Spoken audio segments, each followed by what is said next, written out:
తిరుపతి జిల్లా సత్యవేడు ప్రభుత్వ డిగ్రీ కళాశాల ప్రిన్సిపల్ సుజాత తమను మానసికంగా భౌతికంగా వేధిస్తున్నారని ఆరోపిస్తూ విద్యార్థులు సత్యవేడు కోర్టు జడ్జి వెంకట నాగరాజుకు వినతి పత్రం సమర్పించారు. రోజువారీ హాజరులోని నియమాలు ఉల్లంఘించడం, స్కాలర్షిప్ సమయంలో కొందరికే బయోమెట్రిక్ చేస్తూ మానసికంగా వేధించడం, విద్యార్థుల ఎదుట లెక్చరర్లను దూషించడం వంటివి ప్రిన్సిపల్ చేస్తున్నారని ఆరోపించారు. తమ సమస్యలు విన్న గౌరవ న్యాయమూర్తి ప్రిన్సిపల్పై పిఎల్సి నమోదు చేయాలని ఆదేశించారని విద్యార్థులు తెలిపారు.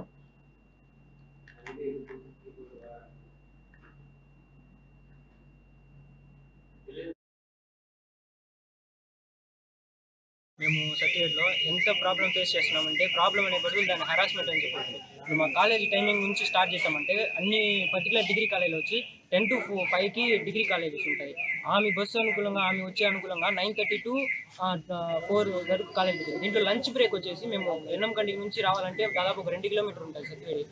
ఆ 2 కిలోమీటర్ నుంచి మేము లంచ్ తీసుకోవాలన్నా కూడా మాకు పోయేదానికి 15 minutes 20 minutes పడుతుంది. హాఫ్ అన్ అవర్ లంచ్ బ్రేక్లో మేము పోయి కన్సిడర్ చేసాం, అడిగాం మరి మాకు లంచ్ బ్రేక్ అంటే నేను చెప్పినట్టే మీరు వచ్చి కాలేజీలో ఉండాలి, ఏమైనా ఎక్కువ మాట్లాడినామంటే నువ్వు ఆ రోజు కాలేజీకి రాపాక అని చెప్పి ఇది చెప్తున్నాం. ఇంకా మేము ఏం ఫేస్ చేస్తున్నామంటే ఇప్పుడు మాకు వచ్చి అటెండెన్స్ పరంగా ఇప్పుడు మాకు మార్నింగ్ 9:30 నుంచి 12:30 వరకు మాకు కాలేజ్ ఫస్ట్ హాఫ్ డే జరుగుతుంది.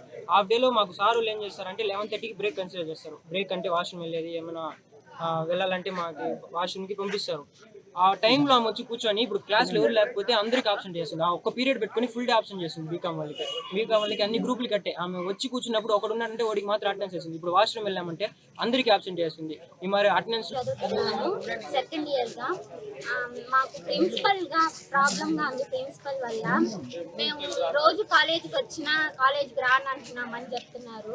ఒక గర్ల్స్ అని చూడకుండా కొంచెం తప్పుగా మాట్లాడుతున్నారు. లేటుగా వచ్చినా ఎవరితో తిరిగేసి వస్తున్నాం, ఎవరితో పడుకునే అలా వస్తున్నాం అని మాట్లాడుతున్నారు. మాకు బస్సు కొంచెం లేట్ అయినా కానీ మేము అయినా కాలేజీకి వస్తాము. ఇలా స్టూడెంట్స్ అని చూడకుండా ఒక ఆడపిల్లని చూడకుండా అందరూ ముందు అలా మాట్లాడుతున్నారు. దీంట్లో వచ్చి మమ్మల్ని కొంచెం టార్గెట్ చేస్తున్నారు. ఎగ్జామ్ ఫీజు కట్టించుకొని అంటున్నారు. మేము ఎగ్జామ్ ఫీజు కట్టేదానికి వెళ్తే కానీ ఆమె వచ్చి నేను కట్టించుకోను, నువ్వు నాకు మర్యాద ఇవ్వను అంటున్నాను. డిగ్రీ కాలేజీలో చదువుతున్నాను. మా ప్రిన్సిపల్ వల్ల మాకు చాలా ఇబ్బందులు జరుగుతుంది. ఆమె మమ్మల్ని చాలా హరాస్మెంట్ చేస్తుంది. అటెండెన్స్ ప్రాపర్గా లేదు. అటెండెన్స్లో చాలా అన్ఫేర్ జరుగుతుంది. వాళ్ళకి ఎప్పుడు కావాలో అప్పుడే అటెండెన్స్ చేస్తున్నారు. మధ్యాహ్నం కావాలంటే అమ్మాయిలు తొడుక్కుని పోయినారు. అమ్మాయిలు అయితే ఫ్రీ బస్సులో వాళ్ళు వెళ్ళిపోతారు. అబ్బాయిలు మేము ముందే ఛార్జీలు తెచ్చుకోవాలి కదా, లంచ్కి తెచ్చుకోవాలి, బస్సులు